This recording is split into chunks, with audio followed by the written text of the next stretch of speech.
जय गुरुदेव। आज हमारे सामने है विशाल भैया, जो कि नागपुर से हैं। और विशाल भैया ने अपना हैप्पीनेस टीचर हैं और कई साल से यो सुदर्शन क्रिया सिखा रहे हैं। लगभग 2019 में भैया ने अपना टीचर ट्रेनिंग प्रोग्राम किया था, और भैया श्री श्री योगा स्कूल में भी एज अ टीचर सिखाते हैं। उन्होंने वहाँ से भी हैप्पीनेस जो श्री श्री योगा टीची पे होता है वो किया। तो आज हम भैया से जानेंगे कि उनका कैसा एक्सपीरियंस रहा, किस तरीके से उन्होंने पहला कोर्स किया और किस तरीके से इस पद पर आगे बढ़े। विशाल भैया, आप बता सकते हैं। ओके। जय गुरुदेव सभी को।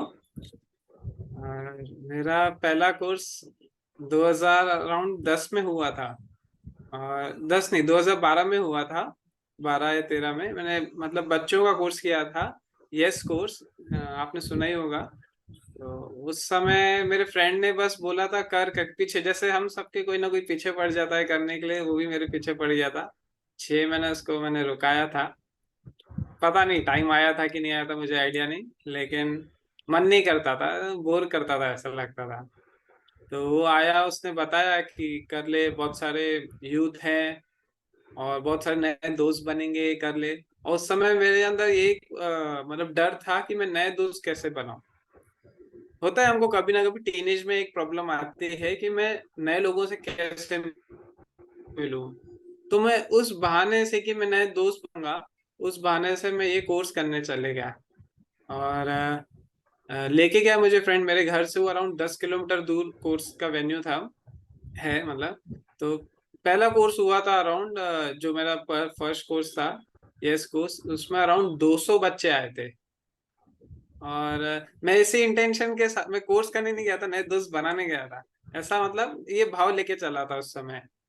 तो फर्स्ट डे गया तो कुछ तो अलग लगा। मतलब नॉर्मल जो कोर्सेस होते हैं, फिर अपना पर्सनालिटी डेवलपमेंट बोलो या कोई वर्कशॉप्स होते हैं, इसमें इसमें कुछ तो डिफरेंस लगा। एक अपनापन लगा कि बिना किसी को जाने हम कैसे किसी को अपना बनाए। तो ये मेरा फर्स्ट कोर्स का शुरुआत था। और जैसे जैसे मतलब फर्स्ट डे पे तो मेरा दोस्त चला साथ में, और फिर सेकंड डे पे उसका कॉल आया कि अभी तू जाना खुद ही। अब मैं मतलब 12th में ही था, 12th में। और मैं 10 किलोमीटर सोचा था, साइकिल से इतना दूर कभी गया नहीं था। बट लेकिन अंदर में कुछ था कि मैं एक दिन अटेंड किया था, अंदर में एक क्या खुशी बोले नहीं पता। जिसने कोर्स किया है उसको ये अनुभव हुआ है कि एक खुशी थी कि नहीं यार, मुझे दूसरे दिन तो जाना है, अभी मेरा दोस्त तो नहीं चल रहा है जिसने मुझे लेके चला। तो मेरा वो कंफर्ट जोन हट गया उसी दिन से कि मेरा दोस्त साथ में रहेगा तो मैं एक प्रोग्राम अटेंड करूंगा। तो मैं साइकिल से गया इतना दूर, कभी लाइफ में 10 किलोमीटर तो दूर साइकिल नहीं चलाया था। सब कुछ था, घर पे गाड़ी थी और सब कुछ अरेंजमेंट थे, लेकिन फिर भी गया और इतना मजा आया और इतना अपनापन लगा कि पता नहीं मन में संकल्प उठा। वो टीचर को देखे उस समय, जो टीचर थे सीनियर टीचर, तो गुरुदेव का फोटो था वहां पर। बट हम जनरली जब कोर्स में जाते हैं तब टीचर से कनेक्ट हो जाते हैं। तो मन में आया कि यानी ऐसा कुछ करना है। सिर्फ जस्ट एक संकल्प उठा कि ऐसा कुछ करना है, मतलब कि इतना खुश है ये, पढ़ाते पढ़ाते हम कैसे इतना खुश हो सकते हैं। तो बस शुरुआत वहीं से ही हुई। वही समझो मेरे अंदर बीज डल गया था 2012 में। और फिर नॉर्मली जनरली लोग कनेक्टेड रहते हैं, फिर मैं 2 साल डिसकनेक्टेड हो गया था। तो मेरा पहला कोर्स यस कोर्स हुआ था, यूथ एम्पावरमेंट स्किल्स डेवलपमेंट। फिर 2014 में मैं फिर आगे बढ़ा हैप्पीनेस कोर्स के लिए। बहुत बढ़िया भैया। हम्म। फिर आपने एडवांस कोर्स किया, वीटीपी किया, तो उसका उसका अनुभव भी हम लोग सब जो दर्शक है हमारे जानना चाहते हैं भैया। अच्छा, तो हैप्पीनेस कोर्स भी, अच्छा वही दोस्त जिसने पहले करवाया था मुझे, फिर मैं उसी से ही थोड़ा सा 2 साल बाद मिला, उससे कनेक्टेड रहा, उसके घर चले गया। जस्ट ऐसे ही समर वेकेशंस होते हैं तो उसके घर चले गया।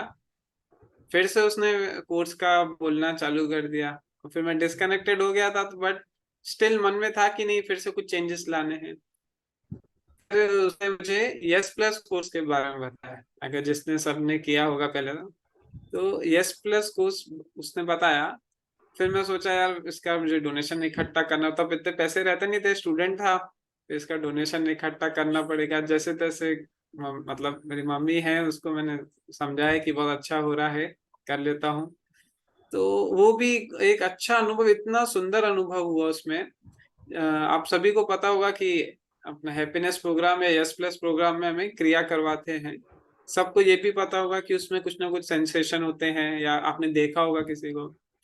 तो मेरे ऐसे हाथ जो थे ना उस समय बहुत ऐसे वियर्ड हो गए, मुझे अजीब लग रहा था, एकदम टाइट हो गए थे। और इतनी भूख, सुदर्शन क्रिया करते समय इतनी भूख लगी इतनी भूख, मैं बस क्रिया में यही सोचता कि कब मेरी आंख खुलेगी और मैं कब डोसा खाने जाऊं, कब मेरी आंख खुलेगी मैं समोसा खाने जाऊं सबके अच्छे अनुभव होते थे, मुझे लगता था कि मैं बस खाना खाऊं उठ के, इतनी भूख लगती थी, और इतना मतलब बाहर का खाने का मतलब क्रेविंग होता था, कुछ भी खाऊं ऐसा लगता था उस समय। लेकिन जब क्रिया हो जाती थी पूरी, तब जब मैं आंख खोलता था ना, तब ये पूरी क्रेविंग्स जो थी ना मन में कि ये खाऊं वो खाऊं, वो सब हट जाती थी। पता नहीं कैसे, ऐसे मन में तो निश्चय करके बैठता था कि यार जस्ट क्रिया होगी तो मैं अभी ये खाऊंगा तुरंत। भूख ऐसी लगती थी, लेकिन जैसी क्रिया हो गई फिर पूरा मतलब पूरा ब्लैंक हो जाता था मन, और नॉर्मल इसमें आ जाता था। तो बस ऐसा ही था कुछ, बस करते रहा करते रहा करते रहा। फिर किसी ने बोला एडवांस देखो 1 साल बाद, उसमें ये बेनिफिट्स हैं, मैं चलो ये कर लेते हैं। फिर किसी ने बताया डीएसएन का, फिर करते हैं। मतलब ऐसे स्टेप बाय स्टेप ऐसे करते रहे, जैसे हम आप सभी लोगों ने कोई ना कोई बहाने से किया है, वैसे ही मैंने भी उसी बहाने से किया है। कुछ स्पेशल नहीं है, बस यही है बहुत बढ़िया भैया। हम्म। बहुत ही अच्छा आपका एक्सपीरियंस आपने बताया। अच्छा फिर भैया, आपका पहली बार गुरुदेव से मिलना कब हुआ? आप किस तरीके से मिले, कोर्स के अरे दौरान या आश्रम में बाप कहीं भी? रे हाँ, पहला मीट सुना तो था कि मतलब नागपुर में रहता हूँ, सब टीचर्स लोग मिलके काम करते हैं, तो कोई ना कोई सेवा, छोटी सेवा में लग जाता था, पैम्पलेट्स डिस्ट्रीब्यूटिंग में या हल्का हल्का कॉलिंग में, ऐसा लगता। जब पता पड़ा गुरुदेव आ रहे हैं, तो मतलब फर्स्ट टाइम मिल रहे हैं ना, तो हम कुछ ऐसा एकदम ऐसा सोचते हैं कोई बड़े हैं, कुछ आएंगे तो कैसे मिलेंगे। तो यूजुअली जब गुरुदेव आते हैं तो सब लोग एयरपोर्ट भागते हैं, है ना। हम भी एयरपोर्ट होंगे उनसे मिलने के लिए, उनको रिसीव करने के लिए, से अभी गया। और एयरपोर्ट जाने के बाद वेट किया, जब गुरुदेव आए तो ऐसी एनर्जी ऊपर हो गई कि हम मतलब अपने कंट्रोल में नहीं थे। मतलब ये तो मेरा अनुभव था कि मैं अपने कंट्रोल में नहीं हूँ। वो जैसे आए, मैंने इतनी कम हाइट, सबसे पहले थॉट यही आया क्योंकि फर्स्ट टाइम देख रहा हम्म। हूँ, जनरली वीडियोस में देखा था। मैं इतनी कम हाइट इनके, वीडियो में तो बड़े बड़े दिखते हैं, लेकिन जब वो आए अचानक से मतलब अंदर से कुछ ऐसा खींचने लगा उनके तरफ, मैं कंट्रोल नहीं कर पा रहा था। और स्माइल तो ऐसे कि बहुत आनंद मिल रहा था उस समय। सही में आप मतलब कभी भी मौका बिल्कुल नहीं छोड़ना गुरुदेव से मिलने का, चाहे आप 10 बार भी क्यों ना मिले हो उनसे। तो वो मौका मिला कि उस समय अपने आप खींचते जा रहा था। जैसे ही गुरुदेव गाड़ी में बैठे, पता नहीं मैं जस्ट भागा, क्यों भाग रहा हूँ पता नहीं, क्या हो रहा अंदर पता नहीं, मैं अपने टू व्हीलर की तरफ भागा। और मेरे साथ जो मेरा फ्रेंड था वो भी, हम दोनों बस भागे, गाड़ी में बैठे और उनकी कार को फॉलो करने लगे। मेरे मन में गाड़ी चलाते समय एक डाउट था, मैं क्यों भाग रहा हूँ, मैं भाग क्यों रहा हूँ उनके पीछे। बट वो उसको ना सुनते हुए मैं जस्ट फॉलो करते गया, और लकीली एक सिग्नल आया। सिग्नल पे गुरुदेव रुके, मतलब गुरुदेव कार रुकी, और जस्ट मतलब ग्रेस इतना था कि उनके विंडो के बाजू में हम भी रुके, मैं और मेरा फ्रेंड। और गुरुदेव ने विंडो नीचे करते हुए मतलब पहला शब्द बोला, तुम्हारा हेलमेट कहाँ है और मैं बोला अरे मेरा हेलमेट मुझे मेरे मैं तो लेके नहीं चला था। लेकिन वो जो भाव से पूछा ना, बस ये 3 शब्द बोले ना, और अंदर में ऐसा कुछ लग गया कि नहीं कुछ तो है। फिर वो सेशन हुआ, गुरुदेव का जो प्रोग्राम था वो प्रोग्राम किए, और बहुत सुंदर तरीके से प्रोग्राम हुआ। फिर बहुत सारे गुरुदेव के साथ अलग अलग जगह पे मैं मिला। एक इवेंट विजिट मुझे याद है, नागपुर में कोराड़ी माता मंदिर है, आपको अगर आप आए होंगे तो पता होगा, देवी का मंदिर है। एक सेकंड ना। हम्म, वो कुछ स्पेशल बताना होता है ना तो गुरुदेव वेट करवाते हैं, है बिल्कुल ना। बिल्कुल, ये तो हमारा भी अनुभव है। कुछ भी स्पेशल होता है ना, गुरुदेव वेट करवा के देते हैं। हाँ। हाँ, तो मैं बोल रहा था कि गुरुदेव आए थे नागपुर में, और कोराड़ी माता मंदिर उनका विजिट था। वहां पर वहां के जो प्रीस्ट है उन्होंने इनवाइट किया था। तो जस्ट एक भोले भाव से कि उनके पीछे जाना है, जितना मिलना है उनसे मिल लेंगे, मतलब इसी भाव में रहते थे कि भैया अभी भी है। लेकिन उस समय क्या था कि जस्ट गाड़ी भगाओ और पहुंच गए मंदिर के यहाँ पर। वहां पर पहुंचने के बाद अब आपने देखा होगा जब गुरुदेव की कार रुकती है, गुरुदेव अंदर हैं, लेकिन जब उनकी कार पार्किंग में रुकी है या फिर जहां पर भी रुकी है वहीं पहले डिवोटीज पहुंच जाते हैं, है ना। तो मैं भी हम्म, उसी तरह से अपना स्लीपर ऊपर छोड़ के वहां पर पहुंच गया, जैसे कि दिख जाए, यही भाव, सिर्फ दिख जाए, है ना। तो जब गुरुदेव आए, वहां एक सीनियर टीचर खड़े थे, तो मैं पीछे वाले दरवाजे पे जस्ट खड़ा था वहां पर। तो जब वो टीचर आए, मेरे सीनियर टीचर थे जिनका मैंने फर्स्ट टाइम कोर्स किया था, तो उन्होंने पूछा अंदर बैठेगा। मैं शौक, मैं तो यहाँ से मिलने आया, अंदर बैठने तो ऐसा सोच के नहीं आया कि अंदर बैठने मिलेगा गुरुदेव के साथ अंदर। सबका एक इच्छा रहता है, डिजायर रहता है कि कहीं गुरुदेव के साथ थोड़ा पर्सनल मीट हो जाए, है ना। हाँ, सबका रहता है, मेरा तो रहा ही, हाँ, आप, मुझे लगता है बिल्कुल। आपका भी रहा मेरा भी, मेरा भी। है। तो टीचर ने पता नहीं कैसे आए वो, उन्होंने पूछा और मैं सिर्फ खड़ा था, मैंने उनको बोला भी नहीं कि अंदर बैठना है या कुछ। उन्होंने पूछा अंदर बैठेगा, और वो लेडी लेडी टीचर थे हैं, तो उन्होंने पूछा। मैंने बोला कैसा है?" उस समय शक्ल एकदम गाय की तरह हो जाती है। हाँ, कोई आपको पूछेगा आप गुरुदेव की कार में बैठोगे, आप क्या बोलोगे? जी जी बिल्कुल, मैं क्या बोलूं, आपको जैसा ठीक लगे। तो यही भाव से मैंने भी उनको बोला, हाँ आपको जैसा लगे। उन्होंने क्या किया, ऐसे दरवाजा ओपन किया, और मैं पहले ही थोड़ा सा मतलब वेट कम है और मैं थोड़ा सा थिन हूँ, ऐसे पकड़ा मेरे को और कार में अंदर धकेल दिया, और मैं अंदर बैठ गया। और एकदम शॉक, बाजू में बड़े बड़े सीनियर स्वामी टीचर्स मतलब बैठे थे, वो भी अंदर घुसने का कर ही रहे थे। और मैं बिना सोचे बिना इच्छा करे अंदर मुझे बैठने मिल गया, और मैं शौक, गुरुदेव आने के ही थे, और एकदम डरा हुआ, एकदम भूल गया अब मैं क्या करूं, मैं कैसे आ गया, क्या करूं, क्या पूछूं, क्या मतलब थॉट्स चलने लग गए फिर से। क्योंकि कभी ऐसा जीवन में सोचा ही नहीं था कि इतना भी आगे जा पाऊंगा मैं, उनके इतना करीब भी जा पाऊंगा। जब गुरुदेव आए, गुरुदेव बैठे सामने चेयर पे, सॉरी गाड़ी पे। गाड़ी चलने लगी, मैं पीछे एकदम सिंसियरली बैठा हूँ, गुरुदेव को सिर्फ हल्का सा देख रहा हूँ, बस ऐसा सिंपल।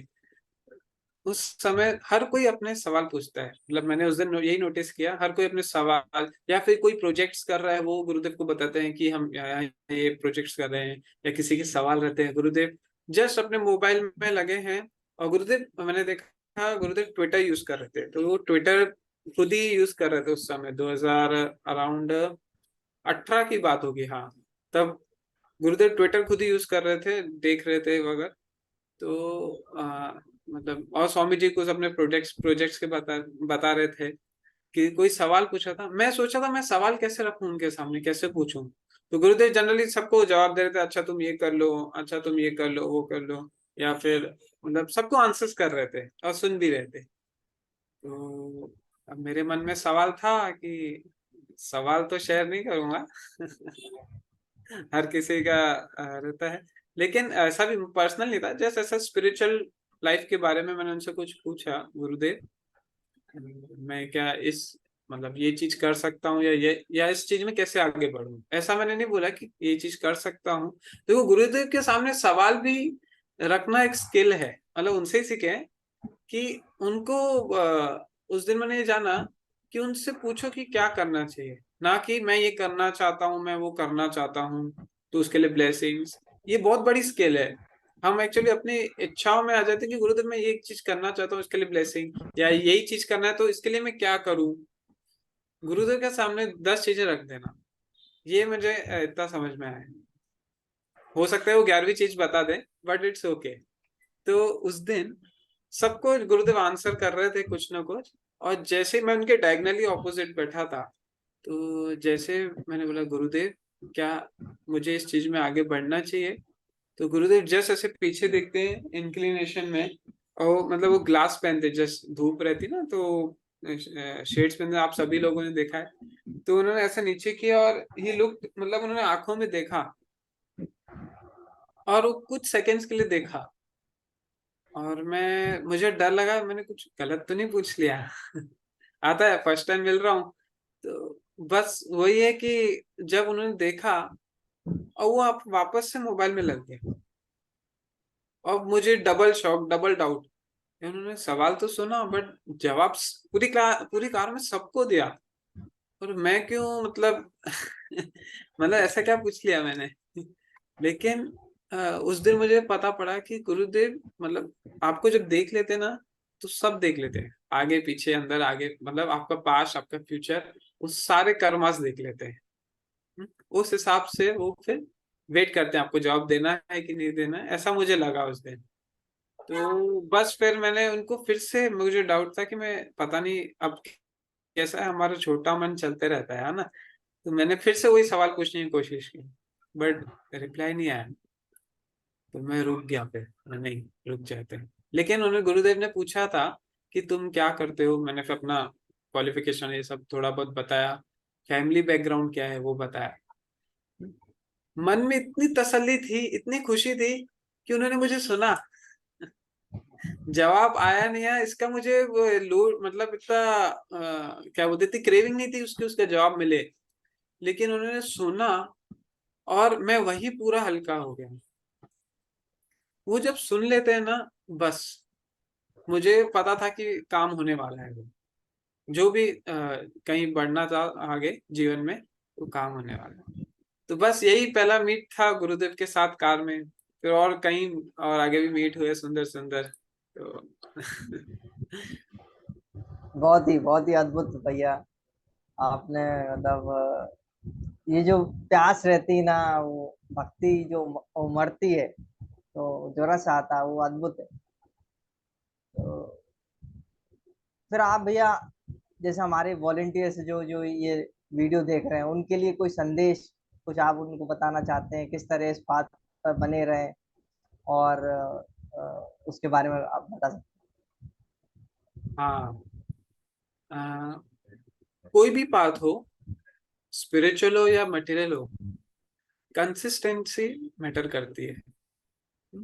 आप एक दिन में 10 किलो खा रहे हैं खाना, वो मैटर नहीं करता है, लेकिन रोज थोड़ा थोड़ा खा रहे हैं ना, वो मैटर करता है। ये आप लोगों ने सुना ही होगा। तो गुरुदेव ने पतंजलि में ये कहा ही है, सतो दीर्घ काल नैरंतर्य सत्कार सेवितो दृढ़ भूमि।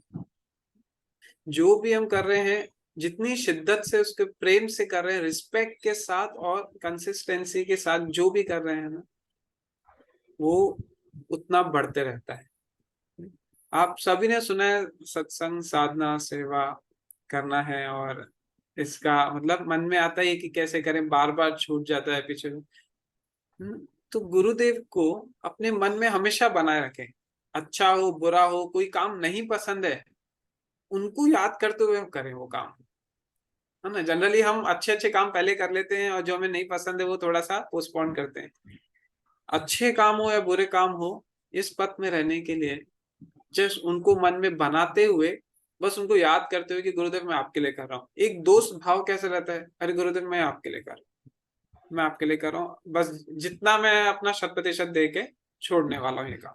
वो कुछ ना कुछ हम रात को छोड़ के सोते ही है ना। उसी तरह से हम जो भी पूरा दिन भर करते हैं ना, उसे करके छोड़ना है, करके छोड़ना है। हाँ, सिर्फ छोड़ना नहीं है, 100% दे के छोड़ना, बस वही है, कंसिस्टेंसी है और कुछ नहीं है। जितना हम गुरुदेव को सुनेंगे ना, आपने सुना होगा पतंजलि योग सूत्र, नारद भक्ति सूत्र और अष्टावक्र गीता, भले ही थोड़े थोड़े टाइम के लिए सुने, लेकिन उसमें रेगुलर बन रहे। 10 मिनट भी गुरुदेव को सुन लिया ना, आप देखो कि आपके पूरे दिन के जो मेंटल स्ट्रेस है ना, सिर्फ ये 3 नॉलेज शीट सुनते सुनते आपका अपने आप चले जाएगा। मेरे लिए यही अनुभव रहा है, यही जोड़ रहा है। देखो हम गुरुदेव के साथ फिजिकल तो पूरा टाइम रह नहीं सकते हैं एट प्रेजेंट अभी, है ना, तो उनके साथ कैसे रहे। तो डेली रात में एक ये मुझे लगा कि मैं जनरली बीच में जब टीटीसी होने का था तो मैं डेली अष्टावक्र गीता सुनता, है ना। तो अष्टावक्र गीता में कुछ ऐसे गुरुदेव ने मतलब क्या ऐसे सीक्रेट्स बताए हैं कि वो आपको कोई भी यूट्यूब चैनल्स में नहीं मिलेंगे उनके, ये मेरा दावा है। या कोई भी आप सीनियर टीचर से पूछेंगे ना, तो अष्टावक्र गीता में उनके छोटे छोटे सीक्रेट्स दिए हैं लाइफ के लिए। इवन आपके सारे डाउट्स जो हैं उसमें क्लियर होने लगते हैं। उसके साथ साथ नारद भक्ति और पतंजलि। तो ये जो नॉलेज से हम जुड़े रहेंगे ना उनके साथ, डेली का 10-15 मिनट 10-15 मिनट उनको सुनना है बस। उनको सुने बिना हम सोएंगे नहीं। ये भाव के साथ आपको बैठना है। आप जब इस सत्संग के भाव से बैठोगे ना, अपने आप सेवा और साधना होती रहेगी, अपने आप होता है। सिर्फ आप एक चीज को पकड़ लो, अपने आप बाकी 2 चीज होती रहेगी। तो मेरे साथ ऐसे हुआ कि मैं उनके नॉलेज सेशन जो होते थे जो अभी बताया, उसके साथ जुड़ा रहा, रोज 10-15 मिनट सुनता रहा। उसके साथ में मैं टीटीपी बीटीपी और जो भी मतलब एडवांस लेवल कोर्सेस वो करते रहा। और जब कोर्स नहीं भी करता था तो अंदर ही कनेक्शन बना रहा रहता है। जनरली हम कोर्स करते हैं और कोर्स करते समय हमारी एनर्जी एकदम अपलिफ्टेड रहती है, हाँ कि ना, है ना। तो सिर्फ नॉलेज उनका ये 3 जो बताया उसी को ही फॉलो करता रहा, उसी को ही सुनता रहा और प्रेम भाव से कि आज मन में कुछ गया ना जाए, बस चालू करके मैं बैठ जाऊंगा इस भाव से कि नहीं, कर किया सबके लिए, 10 मिनट खुद के लिए। फिर देखना आप अपने आप आपकी साधना भी बढ़ जाएगी और सेवा भी। सेवा मतलब कुछ अलग से करना नहीं है, अपना ही जो चल रहा है उसी को आप कैसे बेहतर कर सकते हैं। मतलब कुछ अलग नहीं करना है, बस आप जहां पर भी हैं अपने काम को और आसपास के लोगों को कैसे अपलिफ्ट करना है, अपने आप होता है सब। इस भाव से आपको बैठना है कि यार मैं जो कर रहा हूँ उस अपना 100% दूं, और जो मैं आसपास के लोग हैं उनके जीवन में हल्का सा एक नमक जितना क्या अच्छा कर सकता हूँ, बस इस भाव से। बहुत ही अद्भुत रहा भैया। आपने किस तरीके से काफी इंस्पायर किया हमारे दर्शकों को, और मैं यही चाहता हूँ कि जो भी हमारा ये वीडियो देख रहे हैं वो इस वीडियो से उन्हें कई चीजें सीखने को मिली। और इस वीडियो के माध्यम से मैं यही कहना चाहता हूँ कि अपने दोस्तों को, अपने रिश्तेदारों को, जो अच्छे लोग हैं जिनके जीवन में वो एक बदलाव ला सकते हैं, उस वीडियो को जरूर शेयर करें और इस पे लाइक करें, कमेंट करें, जिससे बाकी सब लोगों को भी वही फायदा हो जो हमें हुआ। भैया आपने अपना कीमती समय दिया, उसके लिए बहुत बहुत धन्यवाद भैया।